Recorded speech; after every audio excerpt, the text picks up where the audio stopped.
All right. Well, as you know, we've been starting each session with the Guru slokas that we regularly do in morning meditation. And today we're on this bonus fifth session, and there's 4 slokas that we regularly do. So we have a treat to start off with. The chant we're going to do, you could get through the podcast that's called Yoga Wisdom. That's the podcast of Integral Yoga.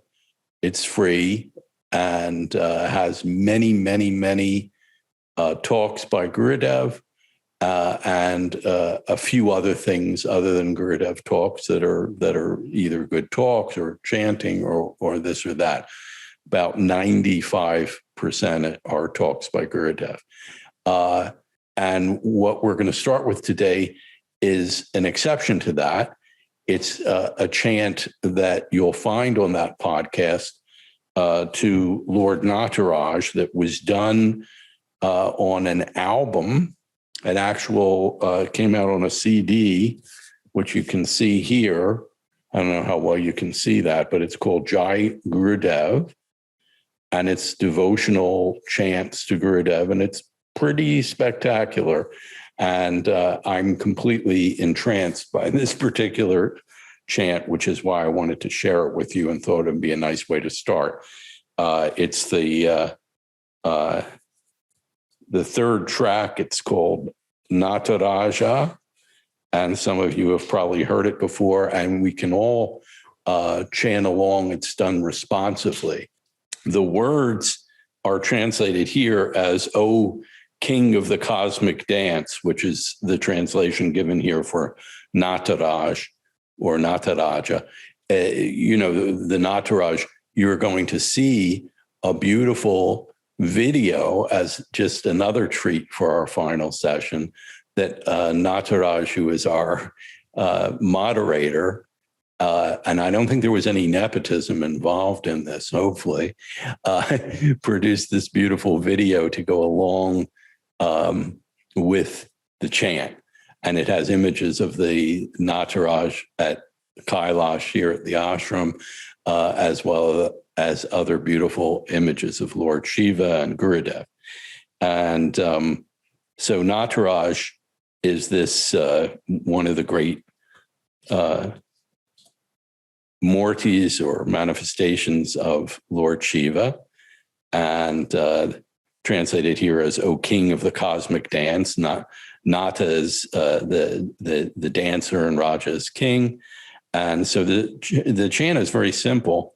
Nataraja is repeated and Shiva Raja, Raja is king. So that's, the King Shiva or the king dancer, you could say, for Nataraja. And then there's the line, Satchidananda Priya Shiva Raja. And that means beloved of Satchidananda, King Shiva. And then the other words that you might not recognize right away is the line that says Natana Sundara Nataraja. Okay, Natana is dancer again. Sundara, as in Sundari or Sundaram, the name that has been used here, means beautiful. So Natana Sundara is the beautiful dancer, Nataraja. So it's very, very simple. Let's do that as our way of opening and enjoy this wonderful video and chant responsively along with me.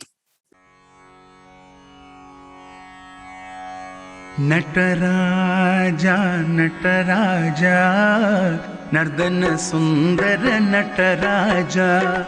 Nataraja, Nataraja, Nardana Sundara Nataraja.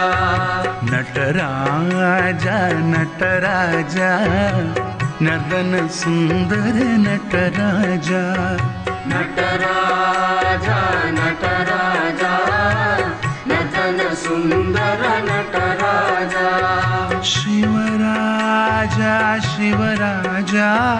सच्चिदानंद प्रिय शिवराजा शिवराजा शिवराजा सच्चिदानंद प्रिय शिवराजा शिवराजा शिवराजा सच्चिदानंद प्रिय शिवराजा शिवराजा शिवराजा सच्चिदानंद प्रिय शिवराजा सच्चिदानंद प्रिय शिवराजा सच्चिदानंद प्रिय Shivaraja Nataraja Nataraja northern सुंदर Nataraja Nataraja Nataraja northern सुंदर नटराजा शिवराजा शिवराजा सच्चिदानंद प्रिय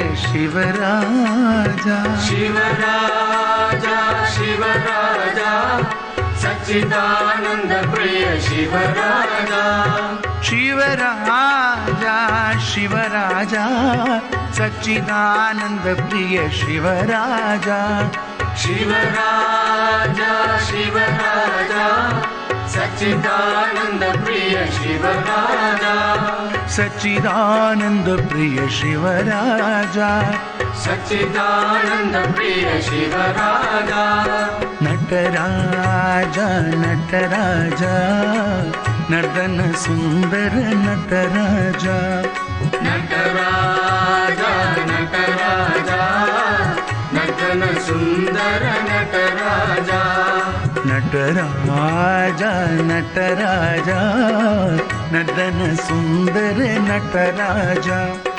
Nataraja Nataraja northern सुंदर नटराजा शिवराजा शिवराजा सच्चिदानंद प्रिय शिवराजा शिवराजा शिवराजा सच्चिदानंद प्रिय शिवराजा शिवराजा शिवराजा सच्चिदानंद प्रिय शिवराजा शिवराजा शिवराजा सच्चिदानंद प्रिय शिवराजा नटन सुंदरा नटराजा नटन सुंदरा नटराजा सच्चिदानंद प्रिय शिवराजा सच्चिदानंद प्रिय Shivaraja Nataraja Nataraja northern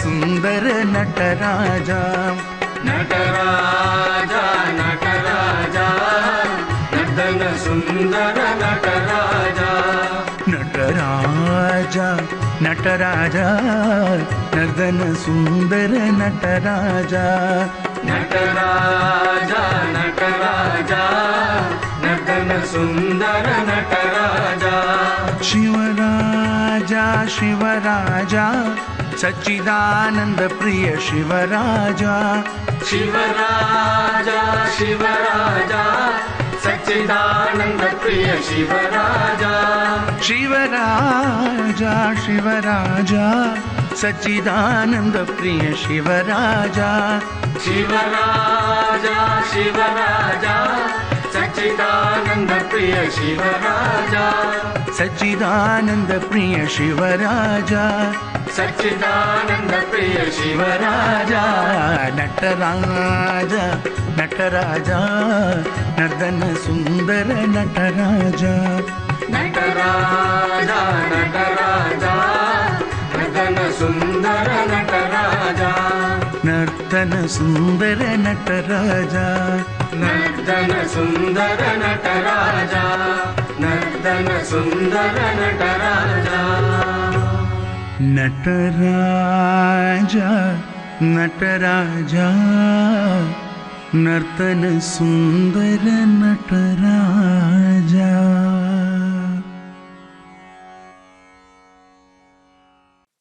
O King of the Cosmic Dance, O King Shiva, O King Shiva, you are the beloved of Satchidananda, O King Shiva, beautiful and dancing, King of the Cosmic Dance.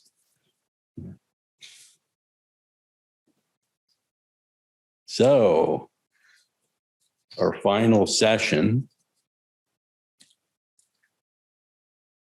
Nice to be with you all. I'll start with a little story from a time when we were preparing for the Lotus dedication. Yanam and I were meeting at Gurudev at Ananda Kutir, his house at here at Yogaville, and an opportunity came up for me. I mean, we were pretty all business in these meetings, but I had some opportunity. I don't remember what opened it up to ask a personal question, so I plunged in. And I told Gurudev that I'd been wanting to be much more regular in morning meditation here at the ashram, the 5 a.m. meditations, and I wanted to know whether it was okay with a new resolve in that direction to just plunge in. But my mind had been saying, well, if you just plunge in, maybe you're biting off more than you can chew, and the mind is going to rebel, and maybe it's better to go moderately and, dial it back a little instead of going, all out right away. And his answer was, trick of the mind, which made me so happy because I really wanted to go for it. And I think that blessing led not long after that to a period of 14 years where I got to go to Guru Bhavan every single morning meditation, no matter what, regardless of the weather, being sick, or any other reason. So I'm not sure everybody else appreciated it, but it was great. It was grand for me. And I'm not sure that I necessarily recommend it, but I had really wanted to go ahead to do something all or nothing, and so I did. And it was pretty glorious. At that same time, after answering that question, Gurudev somehow segued into something about how a lot of his students, he said, a lot of the disciples are so sensitive. They're so overly sensitive. He said, I'm afraid to even criticize them. I don't dare say anything. I'm just afraid of hurting their feelings. And while he was slowly intoning this, I see a look of recognition from Brahma. I was sitting there thinking, uh-oh. I have a feeling he might be talking about me. So overly sensitive. I don't even want to criticize or say anything. So thank God he didn't hold back completely. So here's another story from a much earlier time. Gurudev had surprised me in a visit to the Washington, D.C. IYI, which I was, helping coordinate for a number of years in the 70s, which was a glorious time. They had a big event coming up. It was going to be the 10th anniversary celebration of Gurudev's arrival in America in 1966. So this was in 76. And to commemorate that occasion, and it was around this time of year, as a matter of fact, they had arranged to have St. John the Divine, which is by far the largest cathedral in New York, and one of the largest cathedrals in America. Might be the largest. I'm not sure. It probably is huge. They got St. John the Divine, and Gurudev invited dignitaries from India and all over the country who were going to speak, and he was going to speak. And it was the biggest thing that we'd ever put together up till then, at least that I was aware of. I think it certainly was the biggest event. And he, on his visit to the Washington, D.C. IYI, he totally surprised me by calling me into the room that we had provided for him and saying, I had a feeling something was up, but I didn't have any idea what it was. And he just looked at me and he said, well, we've decided to have you do the whole thing. Those were his words. That was his way of telling me that I was going to be the MC, which I didn't in a million years suspect or even think was even a possibility.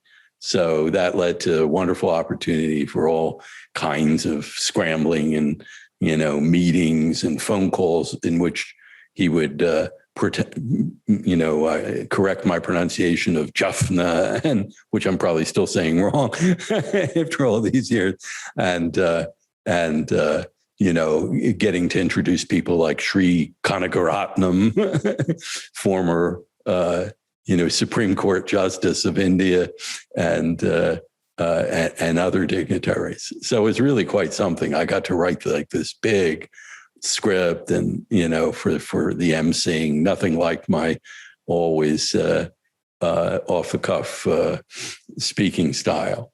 And to make it even more exciting, I was told ahead of time that because this church is so enormous that there was like this long delay. I don't know, some of you know what this is about. If you've ever worked in like a really huge hall, when you speak, there's a big delay to where your voice gets to the back of the hall. So you have to speak very slowly and deliberately, and you have to pause or you start to overlap yourself and the whole thing gets muddy. So you have to think about all of these things that ordinarily was the furthest thing from my style, such as it is or was. But it was a glorious time, and we worked day and night. And at one point, I think it was after the big event, which was in the evening and went on for hours. Gurudev had all the VIP special guests from all over the world and all over the country come to the New York IYI, and they had set up the largest classroom there on the main floor as a dining room, and we served our version of a banquet to all these esteemed guests. And I watched really in awe how Gurudev treated that occasion. And what was so striking was that he barely ate anything. He barely sat for the big meal, because as soon as everyone was seated and everyone was served, and after maybe a few bites, just so that people would feel comfortable eating, you all watched the head table, he got up and circulated from table to table and stopped and greeted and spoke to every one of those special guests to make them feel really, totally welcome. It was amazing. I'd never seen anything quite so gracious. And afterwards, spontaneously out in the hall as he was leaving, I went up to him. I didn't think this out. I usually approach Gurudev at floor level, but on this occasion, for some reason, I just found myself embracing him, and I whispered to him, "Now I know what it means in the Bible when they say Lord of Hosts." And as usual, what was so sweet about that was that he received that. And I know Lord of Hosts doesn't really refer to hosting or anything like that, but I was completely swept away by seeing God in the form of the greatest host imaginable. And again, what, like so many of these stories, what made that moment so precious was that he opened the door and received that. I mean, in a way, you could say what he did with me was super gracious too. He received that in the spirit that I wanted to share it adoringly and with open arms on his part. So it was a great moment.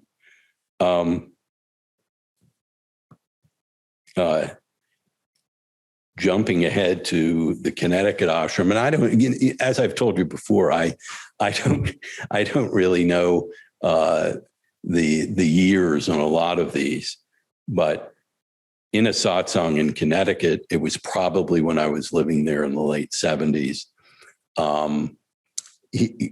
At a certain point, I plunged in with one of my key questions. You've heard a few stories like this already from me, and it's always, looking for an opening and feeling like you have no choice. You have to take the moment and do it. And I just burst out at a certain point. Didn't burst out exactly. It was okay to have some verbal questions from the audience. It wasn't all strictly written on cards. So I took advantage of the situation. And I said, Gurudev, you say that the reality, what's really true, what's really here is just changelessness. And all that I see is change. That's all you see everywhere in the universe, just constant change. And he said, before I could say, how can that be? I just got about that far. He said, that's it. That's it. Like, you got it. And I really did not know that I got it. And then he explained, he said, the very fact that you see change constantly everywhere means that you are changeless. You are changeless, or you wouldn't perceive that there was change everywhere. It takes a blackboard, he said, to show the white chalk. So there it is, the greatest paradoxical proof I've ever heard of the difference between our world of relative reality and the absolute. Another time, and this is definitely when I was living in Connecticut, it was Christmas. Gurudev was not at the ashram. I think he was on the West Coast. And we were celebrating Christmas. And, on Christmas morning, most every year, we, among other things, we always had Santa Claus show up for the sake of the kids, and different people got to, we had a lot of kids in those days in the mid 70s in Connecticut. So it was a big, wonderful thing. And I got to be Santa Claus that year. So all the kids are coming, sitting on your lap, and you give gifts to everyone, and people sing, and you have elves and reindeer and whatever else you can pull off. And I had some sort of garish Santa suit, and we had prearranged that we were going to all go. They had set up in one of the front rooms off the lobby an audio-visual setup. Not visual, by the way. I said that completely wrong. An audio setup. So that was pre-Zoom, to say the least. And we had arranged that we were going to call Gurudev, and there was a big speaker system so that everybody would be able to hear Gurudev on the phone. And since I was Santa, I was and also, not that it matters, but since I was also, I think, president of the ashram at the time, so I had to place the call with all the kids around. And just as it was finally connected, I suddenly realized, like, I can't go out of character in front of these kids. And I literally realized this. This was like I Love Lucy, right out of I Love Lucy. It was, oh no, it's like, oh, what am I going to do? Because I can't say, oh, Gurudev, this is, the name that he'd given me, calling you from the Connecticut ashram and from the kids, because I was using the big booming, Santa Claus voice all morning with them. And they had all come in and they all wanted to greet Gurudev and say hello. So I suddenly realized that I had to stay in character. And we hadn't told Gurudev. The whole thing was like a surprise.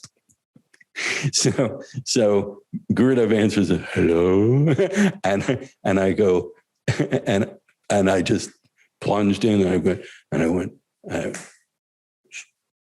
Gurudev, this is your good friend Santa Claus calling you from Yogaville, and all the children are here to say hello and listening. They can hear you and me. I don't know how much I spelled it out, but I was going, because he gave some little verbal indications at first, like, who is this crazy person booming at me over the phone? So I was trying to get past that point, and we did. And then the kids all got to say hello, and he was wishing everybody a Merry Christmas and blessing everyone. And the kids got to say whatever they wanted to say. Maybe we sang to him. I can't remember the rest of it, but I very well remember that key moment where I had to stay in character and said, this is your good friend, Santa Claus. So, okay. Oh, and by the way, that reminded me when I was putting it on the list that in the early days when I was in my 20s and wearing, floor length robes, and I had very long hair and a long beard, that not in any costume, but just the costume that I was wearing all the time, so to speak. I used to get taken for Santa Claus a lot out in public by children. Children would suddenly like freeze and start like pointing and getting their mother's attention and going, "Mom, it's Santa Claus! It's Santa Claus!" And I was much heavier in those days too, so I didn't need a pillow and a suit to look the part. But also, I would sometimes. This was the most amusing thing of all, because it certainly wasn't a common sight to see someone dressed like that, and I had very long hair, down my entire back, and a big beard and everything. And they would sometimes, on more than one occasion, they would go, "Mom, it's Jesus. Look, it's Jesus." Oh, I was wearing sandals too. And there were periods there when I was, slimmer, so I looked more Jesus appropriate. So that's a connection to the Santa occasion. There was an occasion when, this is another story from Washington, D.C. days, Gurudev was visiting, and we were invited to see a famous fellow Swami. So it was this collegial kind of event, where he brought along Gurudev brought along some of his students, including me and one or two others, and famous Swami we were visiting was hosting us. And at a certain point in our visit, and they were being quite regal with one another. It's hard to describe the feel of that, but at a certain point, he wanted to show us a new pose that he told us he had invented. And he said, I call it Crocodile Pose. This was the other Swami.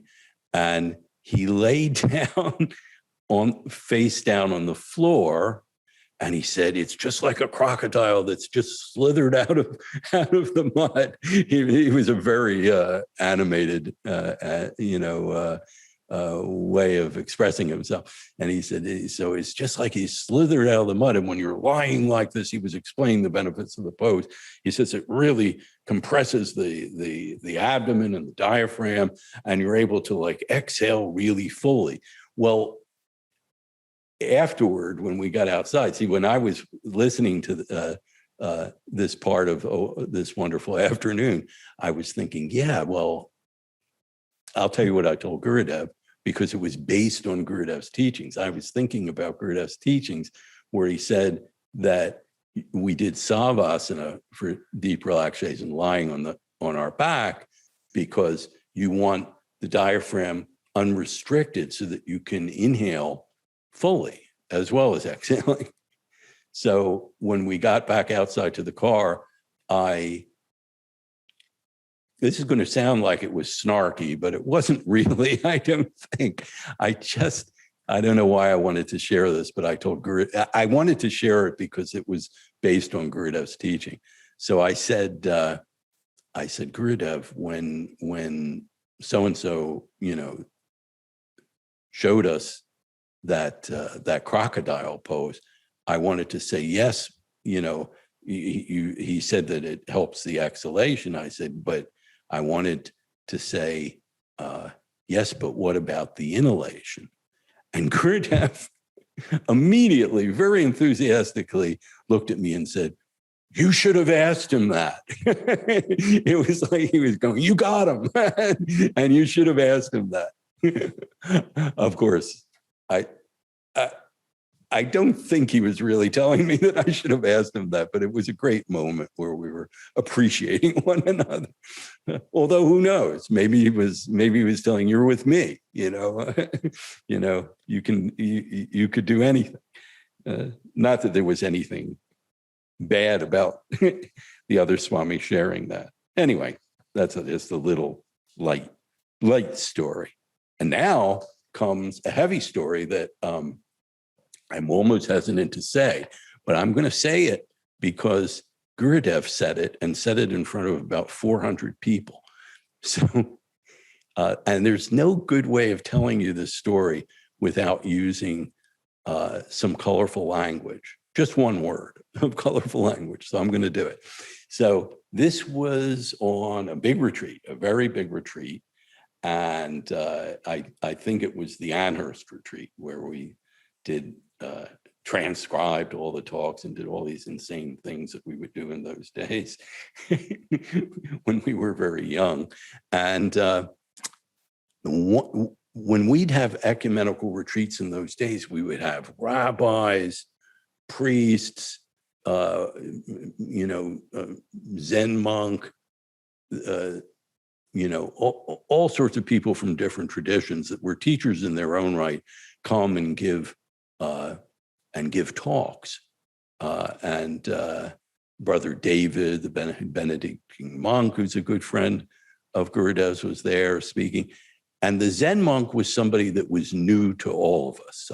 Maybe Gurudev and he had met before. I'm not sure, but definitely none of us had seen him that I knew of. And he was wonderful, actually. And he gave a terrific satsang in, very heavily accented English. but we could tell what he was saying clearly enough. And I wish I could put it in context, but I'm afraid that I just remember the key element of it, which is that at some point, to illustrate what he was saying, he talked in a gruff, deep, gruff voice. And at a certain point, he started saying, and this shit. And then he went on and he said, shit. And he must have said shit about 10 or 15 times. Now, the 400 of us assembled there, including the staff and everyone, were kind of shocked because Gurudev was always, so gracious and elegant and eloquent in the way he talked. So you could feel this energy and this murmur go through the room. And even afterwards among the staff, since we were, not maintaining silence like the retreatants, people express a certain amount of surprise or shock about it. Not that it was like the talk of the town, but you could feel the energy and note it. And Gurudev spoke the next morning. And he told a story that I'd heard him tell quite a few times, and I've heard him tell since that quite a few times. And it's a story about having perfect equanimity no matter what is thrown at you. So it's a story about a guru and a fellow who wants to attack him verbally, comes and hurls insults at him. And the insults take the form, many of you have heard this story, of the man saying that what the guru should eat. And again, I'd heard it many times before, or at least several, and many times after. And Gurudev would always tell it like this, that the fellow, the ruffian who stood up to challenge and, kind of try to ruin the event by attacking the guru, said things like, eat. This is the way Gurudev would tell it. Eat foul matter. Eat foul matter, which I'd never heard before Gurudev telling this story. He wouldn't even say something like fecal matter. It was just like, almost hesitantly, Gurudev would say, eat foul matter. And the rest of the story is that the guru would, every time the fellow would say that, the guru would say, you should eat ladus. And he gave the name of all these terrific Indian desserts, eat ladus, eat jalebi, eat delicious halva, and the other man is saying, eat foul matter. So on this morning, after our not exactly all-embracing reception of the Zen monks' use of language, for the only time that I've ever heard Gurudev speak this way, he got to that point in the story, the key moment, and he said that the ruffian said, eat shits. he didn't. It was so out of his way of speaking that he didn't make it singular as we would, or as the Zen monk had. But he made it plural. Instead of the foul matter, it became eat shits, eat all the shits, like that. And I just thought, wow, talk about the Lord of Hosts again. It was just amazing. And it taught us all. He didn't have to say anything to us. That taught us all, exactly what we needed to be taught about that occasion. Pretty amazing story.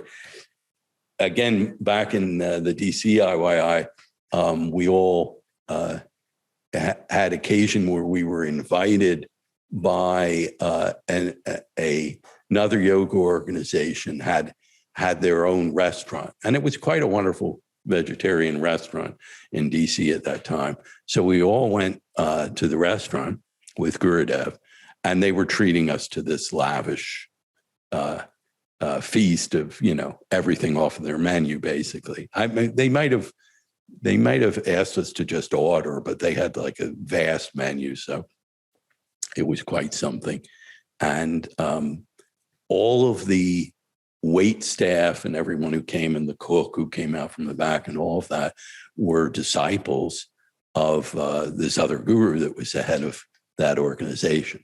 So they all came very attentively to the table, and were all paying their respects to Gurudev.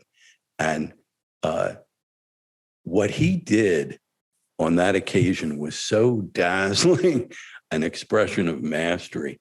He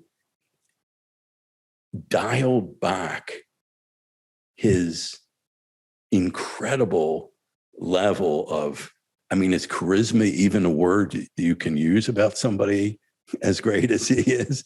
It's beyond charisma. He dialed it back so far whenever any of the students from the other organization came to the table, that he just seemed like this very unassuming, old man. When they were away, he was, he was Gurudev, and he didn't have to hide it at all. And again, we realized very, very clearly that what he was doing was not distracting the students of another teacher by being dazzling and possibly having them think, oh, this master is great. I should spend a lot of time around this master instead of my master, or in any way be distracted even a little bit. It was so beautiful to see how skillfully he did that. The only thing else I remember about that meal is that it involved at one point eating artichokes, and Gurudev possibly feigned complete bewilderment at the idea of taking, with artichokes, you take the leaf and you dip it in some butter or something, and you scrape this tiny bit of meat off the leaf. It's really good if you want like an incredible, huge amount of clarified butter and a tiny bit of vegetable. But he acted completely bewildered by this process in front of the servers and everything. It was delightful. Because this is somebody who had been feted by the great feted, however you say that, by treated royally to feasts around the world by all these gourmets, and knew all these restaurateurs and cooks who are way beyond any restaurateur. And he acted totally like he had no idea what was happening with the artichokes. Okay. Coming to another story. This is just a very short one also. I think it was somewhere here in Virginia. And I'm not really sure exactly where, but at a certain point I was driving Gurudev around, and we had to leave the road and drive across a big field. I think it was right here in Virginia. So I was driving him I'm not sure whether it was my car or not. I think it was one of his big cars. And when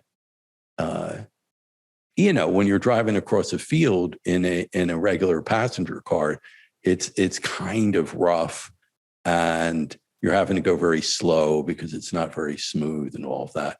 And he just is sitting in the passenger seat, I think alone, just with me at the wheel. And he said to me, you should put the car in low gear, he said, because if you put the car in low gear, then if you have to slow down or stop, you'll just have to touch the brake very lightly. it sounded a lot like, something from the Karate Kid or Star Wars to me.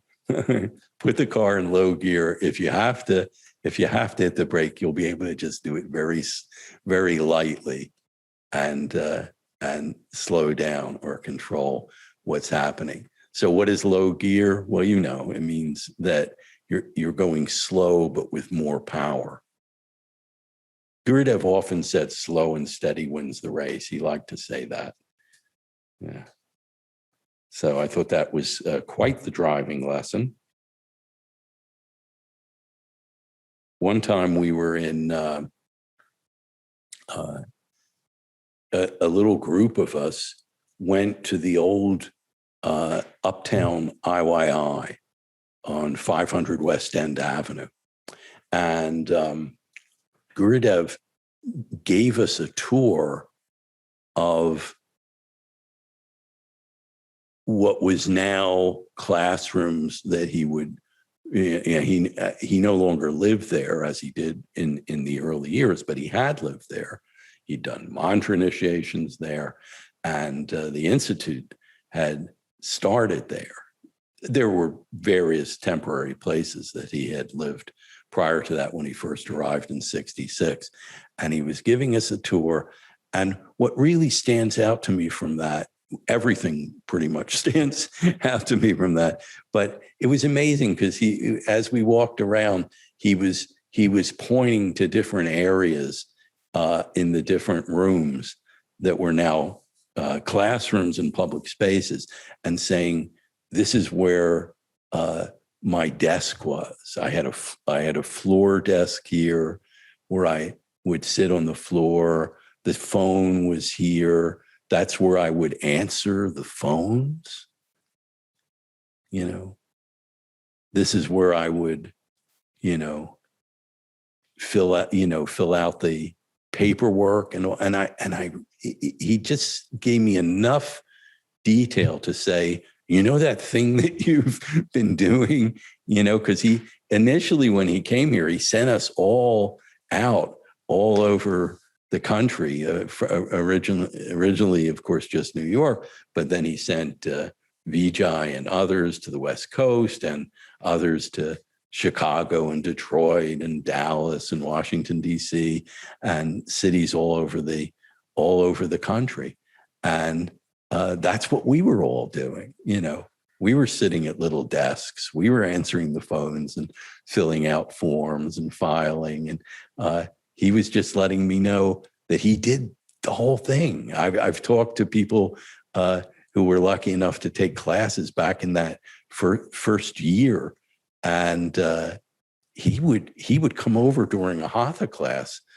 One friend of ours thought he was getting the hatha class from somebody else, and then at a certain point, somebody came to correct his posture, just sitting cross-legged at the beginning by putting his hand on our friend's back, and it was Gurudev had come into the class and was correcting his posture and getting his hand placed on the base of his spine to straighten up his posture. Pretty much did it. That was that, as they say. So that was an amazing experience. Well, jumping forward a little bit, tell you about when we were planning the Lotus dedication. Amongst the many meetings, there was a lot of talk about PR, about public relations and having PR materials and press kits. And, because this was a big deal, thousands of people were going to come to the dedication, and we had to be ready to provide good background information on what Lotus was about, what Integral Yoga was about, what Swami Satchidananda was about, as if you could do that. And his private comment about this, because we wanted to have and did have, press tents and, packets of material to give everybody and all of that. And behind the scenes, ahead of time in the little meetings, he said, what he said about PR was this. He said, well, he said, if I could keep them away, I would. But since they're going to come anyway, we might as well have something ready to give them. So that was his advice about PR. He said, and people of that bent would say, but this is such an opportunity and we can really publicize this and the whole world will know. And he just gently said, we have nothing to gain. We have nothing to gain. This is, his famous motto when it came to such things is that the flowers don't send invitations to the bees. We all heard him say that many times. If you've got the sweetness, they come. You don't have to push it. You don't have to advertise aggressively. He made me head of programs in Connecticut for a while, and at one point in a big evening satsang, and it was a big crowd every Saturday night. So there was a big crowd there, and publicly he started talking about programs, and he started talking about the materials for programs. This was years before the meeting I just told you about, where he said, if I could keep them away, I would. And he just said, my instinct was, to write like the best copy imaginable and make something really, really beautiful and really slick and just as professional as possible. And he went out of his way publicly to say, everything we produce should have a humble quality to it. And he talked about Master Shivananda and having these little inexpensive handouts printed on newsprint that would get scattered all over town, all over India. And, people would say to Master Shivananda, but, some people are just, using this to, wrap food in, it's not necessarily getting paid respect or studied. And he said, Gurudev told us these stories. He said, no, he said, that's fine. He said, somebody may someday unwrap their food and see that little sheet and get some, served well by what's printed there. So Gurudev was saying that in the context of saying that everything we do should have like a humble look and feel. Don't make it as fancy and slick as you can. At least that's what he said then. I'm sure on other occasions he probably said other things to other people, and I admire all the beautiful design that goes into our books and flyers and all of that. But it's the principle behind that you're not pushing, which, by the way, I'm saving as a footnote story. I'm saving my very best story coming up fairly soon. So I don't know, we may finish on time today or early. But I have a footnote after the most significant story, perhaps, in my life. And the footnote involves this idea of not pushing. And we'll come back to that.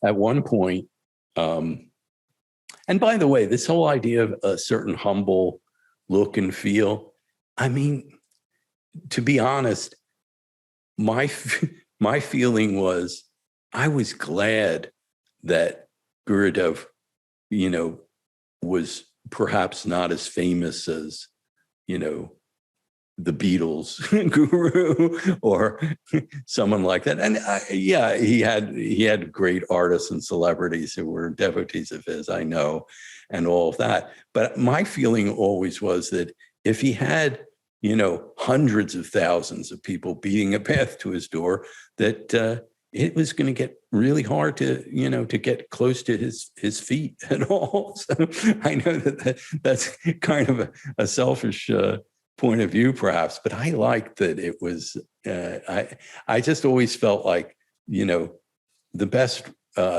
very best restaurants are never the most popular restaurants. The really, really, really best are never anything compared to the really inferior mass market, which I'm not saying about anybody else's guru. I'm just saying that I liked, there was always a certain humble feel to everything. People would want the buildings to be fancier, or the stages to be fancier, or whatever it was. And he seemed to hold that back. He would finish projects and it was like they weren't completely finished. And it left room for people to come forward and saying, well, this could really use carpeting. I'll donate some money for carpeting, or maybe it needs a better air conditioning. Let me help out with that. He always left room for that. I thought it was always quite beautiful. So one time in the New York IYI, some of these I can remember, very, very clearly the setting for it. And it was an intimate, he would give some intimate satsangs that were just for the residents rather than just the big public talks where, 1,000 people would show up. And this was one of those occasions. And you got to have a more intimate exchange with him. And at a certain point, I unburdened myself and said how hard the path was, and how difficult it was for me. And the particulars aren't important. I don't think I even went into particulars. I was just saying it's really, really hard getting any kind of mastery and following the teachings. And Gurudev said,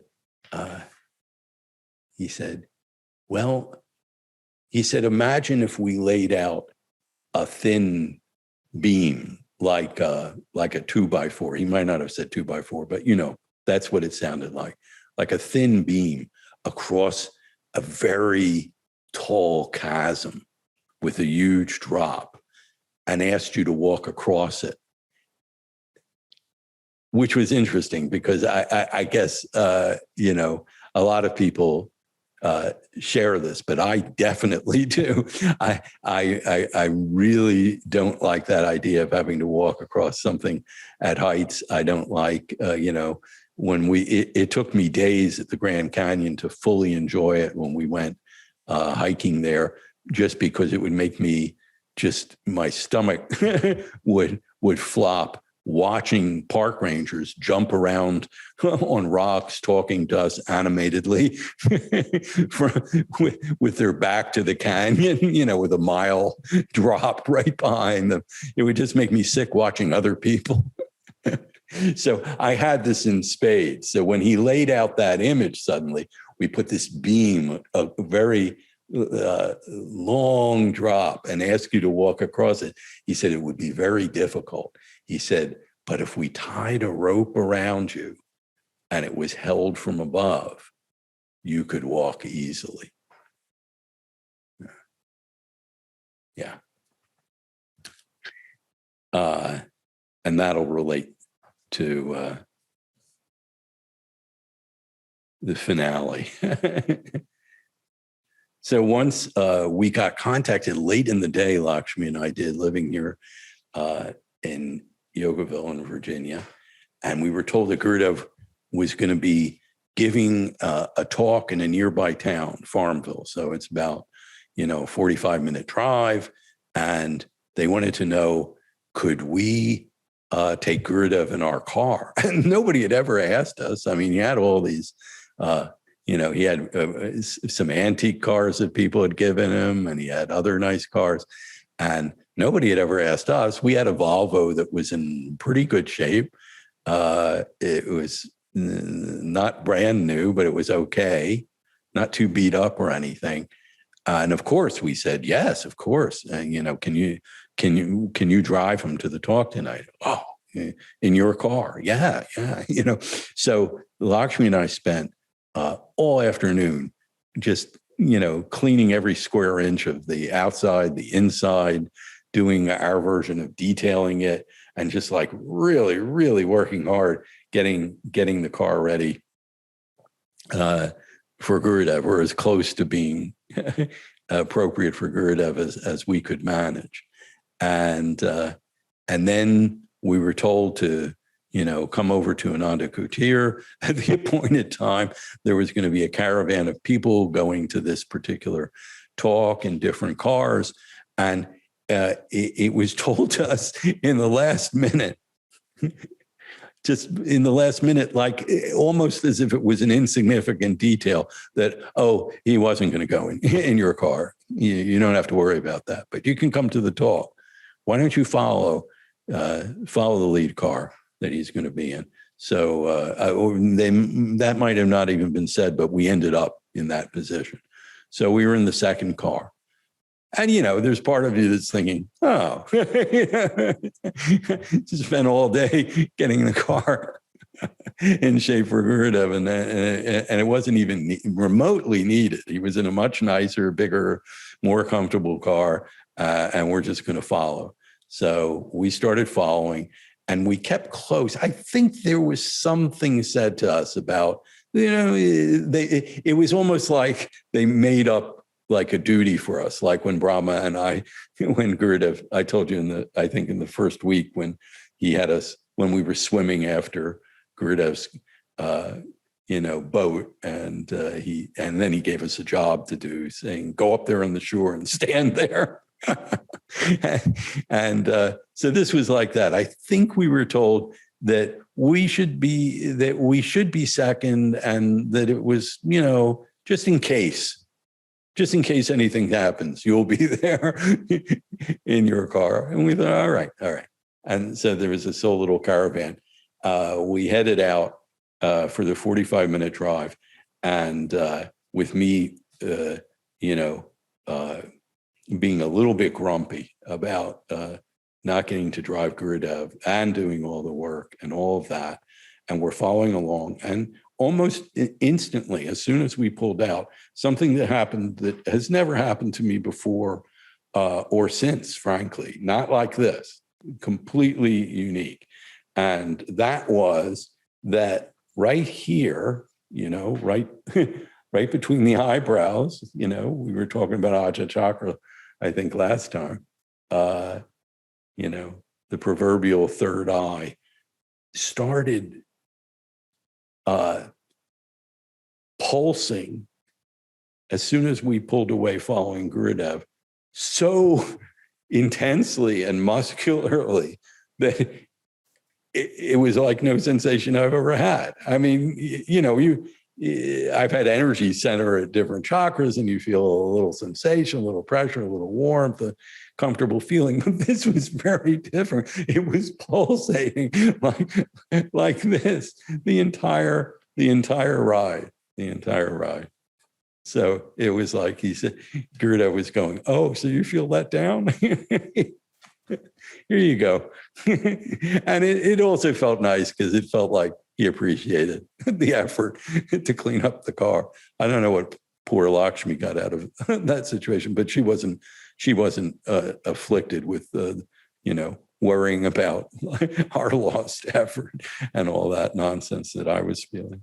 And so, and we had a wonderful trip.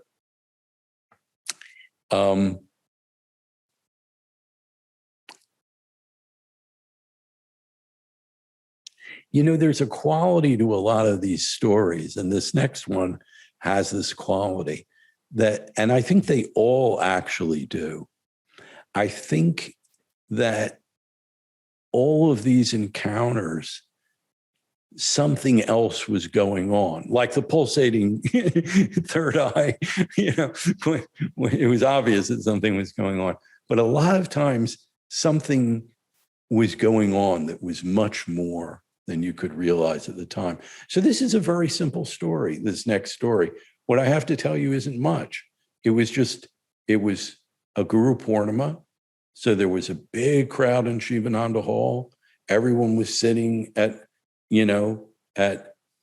tables and on butcher paper on the floor, with all the paper plates. A lot of you have been to many, many of these occasions, where we're about to have a big feast with Gurudev. Gurudev's in his study, and they get somebody with a loud voice to lead some chanting. So I liked it when I would get snagged in the last moment. That is always more fun that way.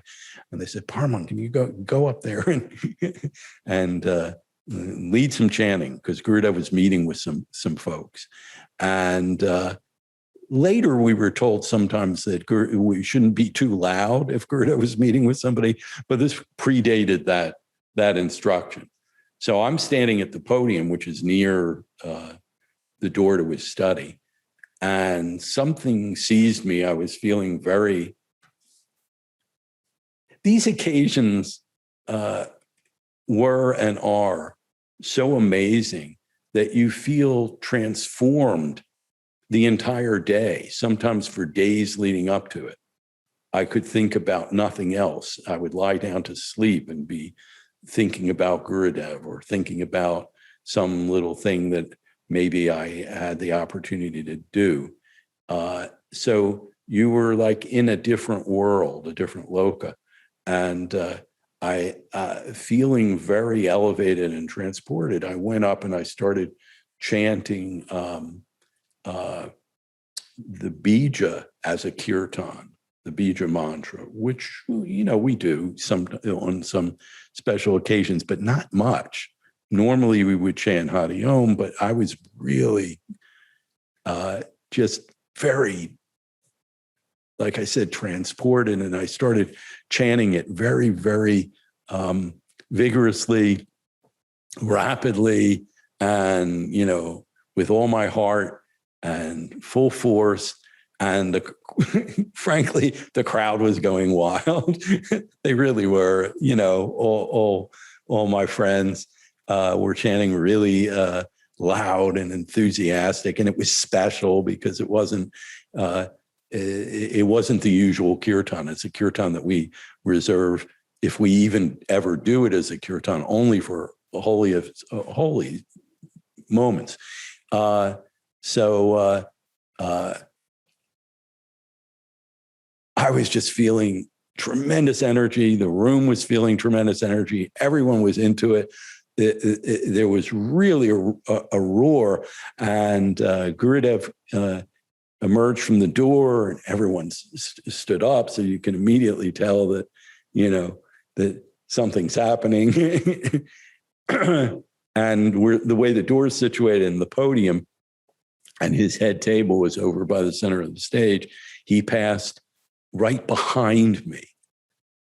And he came out, and something told me to just keep going. So I kept chanting, and everyone was on their feet and chanting enthusiastically. And I just knew, even without turning, that he was really enjoying it. So I kept it going a little bit as he walked over to his table. And as he passed behind me at the podium, the geometry seems important to me, that he was behind me as I was chanting into the mic. He said, Paraman's stirring up your digestive fire. And he said it like with great appreciation. and almost a little mischievousness. Like, I don't know whether we're going to, it's hard to say how all this could be compacted into those few words, but there was a little bit of a tone like, I don't know how we're going to feed you all enough to satisfy you to the degree that your digestifier is stirred up by this chant. But he said it in a very, very kind of appreciative tone. And what's interesting to me about this story is that doesn't sound like a story, much of a story, right? It's just these passing by and he goes, Paraman's really stirring up your digestive fire. And I felt great. And I think we all felt great.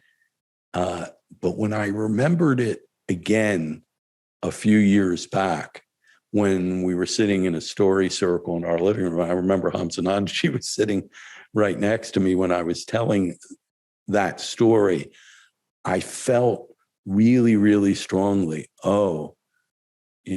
something else was happening, so the story was a living story and I knew something else was happening. And that's what I wanted to say about all these occurrences. Are they past? I don't think so. I just heard Gurudev doing a great satsang talk where he talked about, that's on YouTube, our YouTube channel, where he was talking about past, present, and future not existing. Normally we say, well, it's all present, but he was saying that it's not any of those. It's beyond all three, that's what time really is. I just realized that every one of these moments is, as I've said before, an initiation.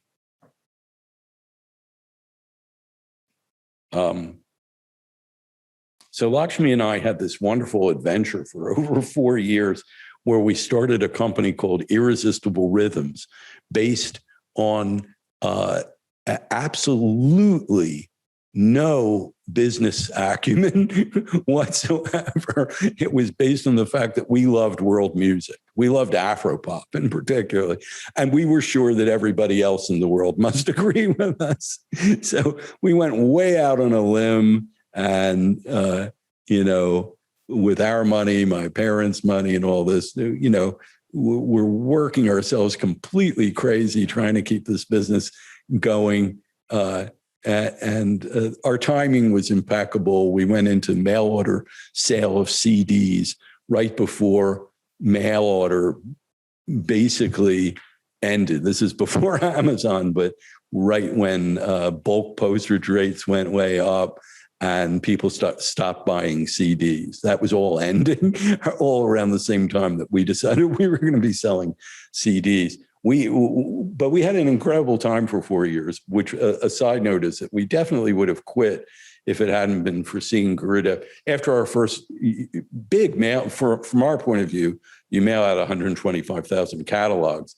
And, we were sure that, we were going to get like this great response. And we got the kind of mathematical percentage response that an expert later told us, an expert in mail order, actually a year or two later told us, was he said, well, the bad news is, this guy knew more than we would ever know. And he said, well, the bad news is you're doing everything right. But in the mail order game, if the universe is what they call it, isn't big enough, it's not going to work no matter what you do. And the universe was really small. We got our little avid group of 7,000 customers, but that's not what you needed. So after that first mailing went out and basically almost nothing came back,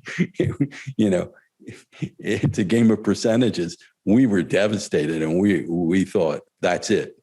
It's over. It's ruined. We spent like a year getting to the point of launching it, and it's over. And we saw Gurudev on the road, and I guess we probably looked like, wet hound dogs or something. We were so dejected. And we told him basically what was going on. that we'd done this big mailing. There was almost no response, and that there didn't seem to be any way forward. And he told us, never lose hope. Never lose hope, or we would have quit. Now that's interesting because we never made a penny. We never succeeded, but we had some incredible adventures. And we got to our vision was that we were going to have this ashram cottage industry, and we were going to hire lots of ashramites, and we were going to be able to provide livelihood to people who wanted to live here, and we were going to be able to give a lot of money to the ashram. And we did hire people for a while. We weren't making any money, but they were making a little bit of money working for us, because it was like the bagels that I told you about a while ago all over again. You know, like if we worked around the clock 7 days a week, we could like make no money. It worked really well that way. So, but one of the things that resulted from this is that we got this incredible record collection, and we also got to go to an incredible amount of concerts as part of our job to educate ourselves, really, honestly. And we'd go and dance, you know, because Irresistible Rhythms, the idea was that this is going to be great world beat dance music. And coming to the Gurudev story part of this, well, it's all a Gurudev story, that have hope. He wanted us to keep going because what this was going to mean in our lives and in other people's lives. And it meant many things. It meant many things to us personally, but I won't go into all of that. But I'll tell you one thing that is unquestionable. We started giving dance parties in our house where we'd move all the furniture out of our little living room, and we would jam so many people in there who would be dancing wildly to all this music. And when we gave the very first dance party, we were so excited about all this music we got.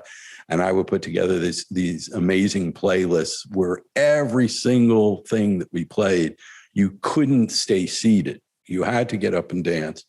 And we had a wild dance party. Nothing like this had ever happened at the ashram before. And word got to Gurudev about it.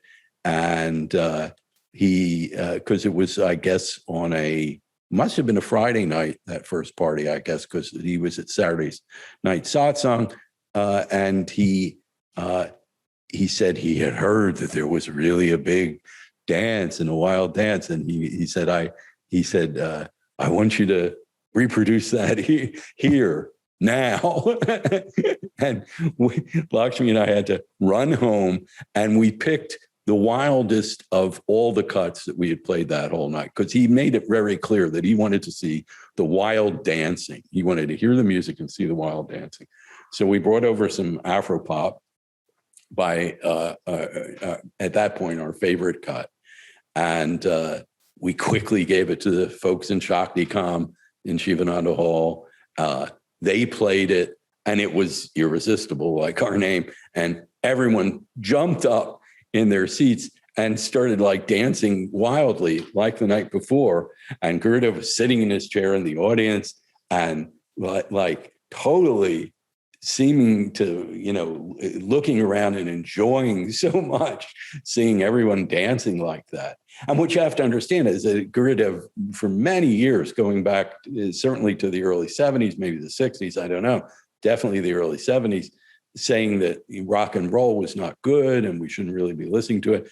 None of this was rock and roll. That was our thinking on that subject. None of it was strictly rock and roll, but it was as propulsive as anything in rock and roll. It was just much better. So to our taste, it was much better. So everyone's dancing wildly, and Gurudev gets up and starts dancing. And Gurudev comes up onto stage and starts dancing with Ahalya, who was this wonderful Nigerian girl who was being raised here at the ashram. Her father, by the way, is named Paraman too, and was an amazing dancer. So she's up there, and Gurudev wants her to teach him exactly how to move while this long track is going on and on. So he's making these very graceful African dance moves and hand gestures as she's showing him, and when Gurudev gets up and dances with the room full of people who are dancing, they go even more wild. Everyone calms down. It ends. And somebody says in the crowd, and I really don't remember who it was, but they said, Gurudev, is this okay? Is this like something good? And, there's that moment when you hold your breath. And Gurudev said this. I actually wrote down the words. I'll never forget them, but I want to make sure I got it right. He said, his answer was, it makes people happy and causes no harm. Pretty much the definition of a perfect act, right? So that led to years of dance parties. And we did dance parties long after the business went out of business because we had the collection and we kept updating it. And we would especially do them when there would be a TT group here for a month, teacher training and graduation time. It was always fun to see young city folk come to our house. And we heard so many times over the years, we would hear people talking to each other, quite a bit younger than us often, and saying, I've never had so much fun in my life at a party, and none of us were drunk or stoned. They would say in amazement, not knowing that we were hearing. We would overhear that kind of comment over and over again. So I think among the many lessons, that was one of the gifts that he gave us by saying to keep our hope going. Okay.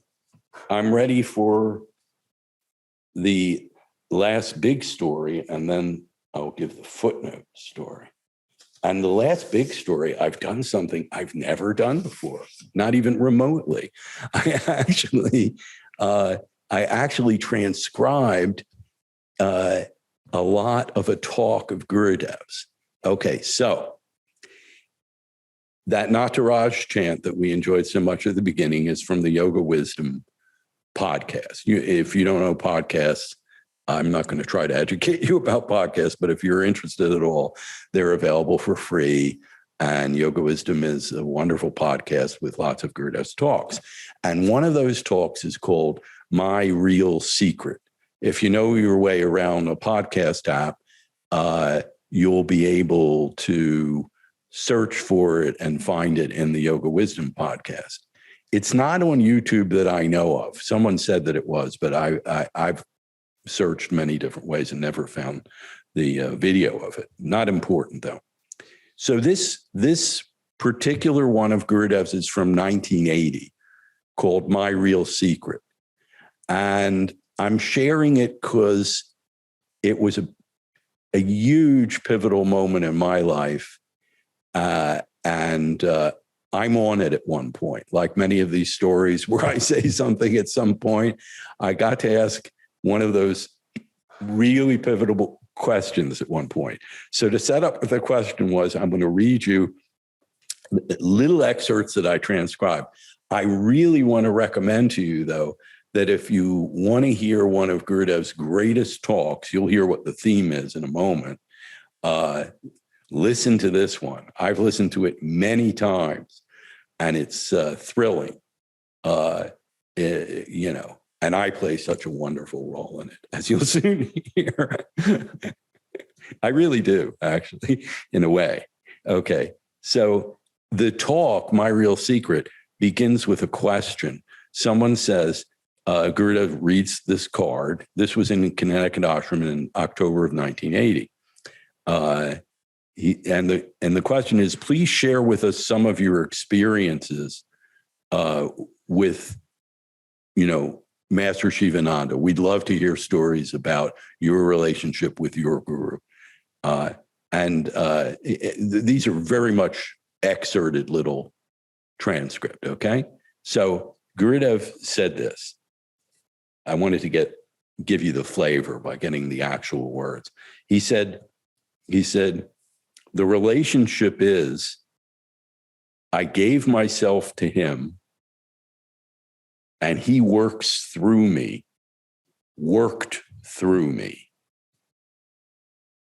And whatever happens, nothing is strange to me then. Good or bad, it's his job. So if you really give up totally, things will begin to happen, and you don't take the credit. And then he said, this is nothing's cut out of this little passage. And then he said, that's the advantage of giving up. So you get that? He says, so if you really give up totally, things will begin to happen, and you don't take the credit. That's the advantage of giving up. And that nothing is strange to me since then. I gave myself to him. He worked through me. He works through me. That's it. He said, I don't have any stories to tell. They had asked for stories like we're doing. No, he said, I don't have any stories to tell. This is the story. This is the story. Here's what happened. And then he says that. And when he says nothing is strange to me, that's many of you will recognize that. He would often quote this saying about the Jivan Mukta, the living liberated, enlightened beings, and the point of that always that nothing is strange to them. If the corpses come out of the graves, it won't surprise them. If the beautiful moon suddenly it becomes moonlight in the middle at noon on a bright sunny day, and suddenly it's nighttime and the moon is shining, it won't surprise them. A list of things like that. Nothing will be strange. It's just like, that's the way it is. So nothing's strange to him since then. And a little later in the talk, Gurudev says, that Saint Ramalingam, he says, went one step further. The gist of almost the entire talk, the whole talk is it's less than an hour long. The gist of the whole talk is that he's talking about faith, giving up. He sets the tone right at the beginning. I gave myself to him. That's the advantage, You don't take credit. You're just in God's. Nothing is strange. It's just his job. And remember, he says, whatever happens, good or bad, it's his job. If you really give up totally. So at one point, talking about faith, he said, Saint Ramalingam took it one step further. And he cited Saint Ramalingam a lot for many reasons. It's interesting because Saint Ramalingam was famous for having all these supernormal powers, cities, lots of them. He was like this big dazzling master of cities, amongst other things. But the story that he told from Saint Ramalingam, total bhakti. He says he took it one step further, and then he's speaking as Ramalinga. He's quoting him. He says, all right, you made me unhappy. I am unhappy, but don't put yourself to shame, because everyone else knows that I trust you totally. He's talking to God, right? That I trust you totally. And if you're going to make me unhappy, they will think, my goodness, this fella is totally in trust with that God. And that God is simply making him suffer this much. What kind of God is he? Aren't you ashamed of that term? So he's saying to God, aren't you ashamed of the term God for yourself when you're making me suffer so much and I'm following you? And then he continues, at least for your sake, for your name's sake, don't bother me anymore. You're not hurting me. You're hurting yourself. So this is Gurudev quoting Saint Ramalingam. You're not hurting me. You're hurting yourself, he says to God. And then Gurudev interjects and says, and to see, even to tell these things to God, how much of closeness, how much of communication you should have with God. And he said, that is the beauty of total devotion. It's totally a different life, different joy.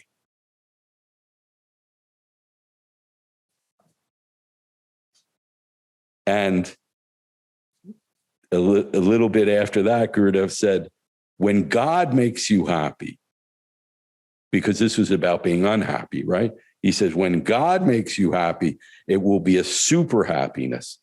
You cannot make yourself that happy. When you are that close to God, nothing is going to bother you. And right around that point, and he'd given many other examples of this kind of complete, total devotion and surrender, of this closeness. Remember, he said how much closeness there was, how much communication you could have with God. And he'd given many examples of this. So right when he said that, nothing is going to bother you, I speak up and say, this is exactly what I said. I said, is it right to have that attitude, even when the unhappiness seems to be caused by your own foolishness in doing what you know is wrong? So I'm going to take my time on this and freeze frame as we go along a little bit. So you see where I'm coming from there. I'm saying, I sort of want to let go into this idea of total surrender, but you know, I'm blowing it all the time, and I can't quite believe that it's okay, you know, to surrender all of that. Is it right to have that attitude, even when the unhappiness seems to be caused by your own foolishness in doing what you know is wrong? And listening to my tone of voice, I sound shaken, but a little bit hopeful, maybe. I don't know. Connecticut, 1980. And Gurudev immediately answers that question quite quickly. He goes, well, at once, if you were really that high in your trust in God, okay, if you want me to be a fool, why should I worry about that? What would people say? I'm a fool. Who am I? Your child. And by the way, I'm going to interject again, possibly ruining the key moment of the story, but I'll backtrack in a second. He gives the answer to who am I? You know, the age-old question. You know, you're supposed to just ask, who am I? Who am I? Ramana Maharshi. He gives the answer right here. He says, what would people say? He says, okay, if you want me to be a fool, why should I worry about that? What would people say? I'm a fool. Who am I? The answer is your child. So that's the answer to who am I? Who am I? Your child. And at that moment, in a very different tone, I say, right. Just like that. Well, not quite just like that. It's kind of soft, a little soft, but it's completely 100% and confident and joyous and coming out of that feeling of closeness that he was just talking about without me even realizing it before it burst out of my mouth. So who am I? I'm your child. What would people say? I'm a fool. Who am I? Your child. And I go, right. And there was this really big explosion of laughter that you can hear on the recording from everyone there and from Gurudev. And then Gurudev, what's his response to that? So I've just said, right. The laughter dies down. And he says, first word he says, true. Good news, right? You don't even need to be afraid of being a fool. That is not in my hands. You were showing me, I am seeing. You didn't show me, I didn't see. Is it my fault? No. When you have that kind of faith, then you can never be a fool. You got the right knowledge. All other things, literally, compared to this knowledge, everything is foolishness. Everything is foolishness. And then he said, things will automatically fall into place. Isn't that interesting? And obviously, I'm sharing this because this isn't about me. This is about all of us. Isn't that beautiful? Yeah. True. You don't even need to be afraid of being a fool. That is not in my hands. You are showing me I am seeing. What's the opposite of foolishness? Wisdom, right? You are showing me I'm seeing, you know? Discriminative discernment, you know, that Patanjali talks about. It's about seeing. You didn't show me, I didn't see. Is it my fault? No. Yeah. It all comes from God. When you have that kind of faith, then you can never be a fool. You got the right knowledge. What's the right knowledge? That faith. He says, all other things, literally, compared to this knowledge, everything is foolishness. And then he repeats, everything is foolishness. Things will automatically fall into place. And a little bit after, he says, today, I'm telling you the truth. He goes into this one thing where he says, everything is bhakti, bhakti. I don't know what's gotten into me tonight. And he says, you know, oh, I tell you about self-analysis, introspection, you know, doing all the work on fixing your mind. And he says, today he said, that's all good for a lecture. He actually says it in a very mischievous way. You go, that's all good for a lecture. You'll hear it if you go and find this talk. Today, I'm telling you the truth. And then at the end of the whole talk, he sums up this way. He says, you have to hear the music of the way he says this, but I'll try to give you a feel. He says, so let us open our heart. He practically sang that. So let us open our heart. Let us at least believe that there is a great force, infinite power that's ready to take your hand and march you, play with you, guide you. Pausing again, isn't that amazing? March you, play with you, guide you. The great force to take your hand. Just put yourself in that hand. It is so simple then, like a little baby sitting on the shoulder of the papa, going for a carnival. You can just sit on the high. That's what he said. You can sit on the high. Isn't that nice? And enjoy everything. It's Papa's business to take care of you. You don't need to worry about it. So until we totally give up ourselves in his hand, let us at least know that's the truth. That's the safest way.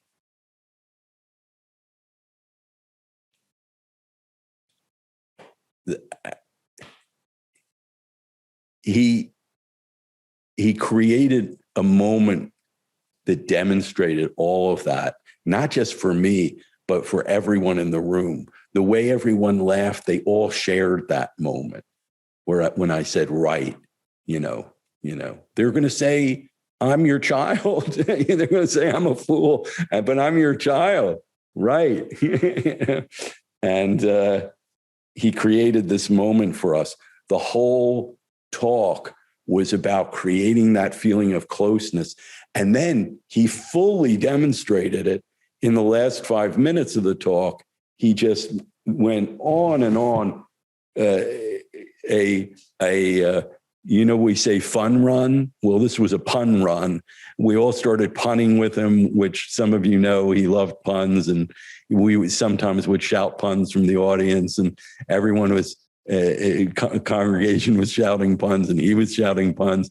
And it was all based, he said, know that that's the truth. That's the safest way. And then he said, everything's available in the safe way. And it sounded like you, Brahma. I think you say something about, well, if you have he said you could put it on your MasterCard. And you said, well, if you have a really well-charged master, you could do that. And then other people started mentioning, somebody mentioned another store called Finest. And you hear Ashokananda say, then that would be the Grand Union. That's a New York City institution, supermarket, the Grand Union. Gurudev loved that. And there was this huge laugh and more puns. And then at the very end, he said he absolutely coos in a way that I've never heard him coo, like somebody talking to a little baby. He said, "Oh, you were really sweet, sweet children. Well, it's really a joy to sit here and play with you." He'll take his hand. He'll take your hand and march you and play with you and guide you. Isn't that nice? You get to march with the Guru. What could be better? Play, be guided. Yeah, I've often said I'd rather go to hell with him at my side than into heaven without him. And that is heaven. Dalai Lama was once asked where he'd like to be reborn, and he said if he could be born anywhere, he said, "Oh, I think hell would be the best. There would be like so much service to do." So the little footnote is just to tell you that once I was standing at the podium and Shivaratri was coming up, and I think I was going to coordinate that Shivaratri somewhat. Or at least the speaking parts. It takes a village to put on a good Shivaratri where you stay up all night vigil, you do 4 pujas. It's a huge production. We put on plays and so much fun. And the kids putting on a show in the barn again, very much Gurudev's point in all of this. And I was going on about how great Shiva was as an announcement at the end of satsang, with Gurudev sitting in his chair in the audience, to say how great Lord Shiva was and to come to Shivaratri. And I got really forcefully into that, singing the praises of Lord Shiva. And I guess you can tell that I can speak somewhat forcefully sometimes. And I told you earlier about what he said about the humble feel, just not too slick. So I finished this rousing speech where I was really starting to preach up a storm about how great Lord Shiva is. And Gurudev, sitting in front of me, actually goes like this. He goes, he mimes holding a gavel, and he goes, 1, 2, 3, sold Lord Shiva. I wanted to put that as a footnote because I hope I haven't been too guilty of 1, 2, 3 sold Sri Gurudev. My intention in sharing this is that I wholeheartedly feel that this is all of ours. All of these stories, all of our stories belong to all of us. It's really all about experiencing the Guru within. You can't ever get close enough. I'm wrapping up, by the way, if you're worried about how late it is. You can't, no matter how close you get to the Guru out there, you can never get close enough. It's just going to heighten that membrane between you. As long as you're on that level, you have to become that. You have to awaken to what he always told us, which is that you are that Guru. That's what the great Guru Sloka says, Tattvamasyadi Lakshyam. The whole point of all that greatness of the Guru, the whole point of it, that's what Tattvamasyadi Lakshyam in the Brahmanandam chant Sloka means, is that you are that. As great as all of this is, that's the point. The point isn't that he's so great, my Guru is better than your Guru. Definitely not the point, not true. Who needs that? We don't want that. We want to wake up and come to the point where we give ourselves up totally, and then things just happen, like he says. So that's my wish for all of us. And I wholeheartedly tell you that the stories have not ended. All of these stories are happening right now. And the last thing I would ever want is for anyone listening to this now or in future to say, oh gosh, it sounds so great, I missed so much. Never feel that. Never miss Gurudev. I don't, and I don't ever want to. Why would you want to do that? Why would you want to do that? Why miss Gurudev? Don't miss him. You know, he's nearer than your own heart.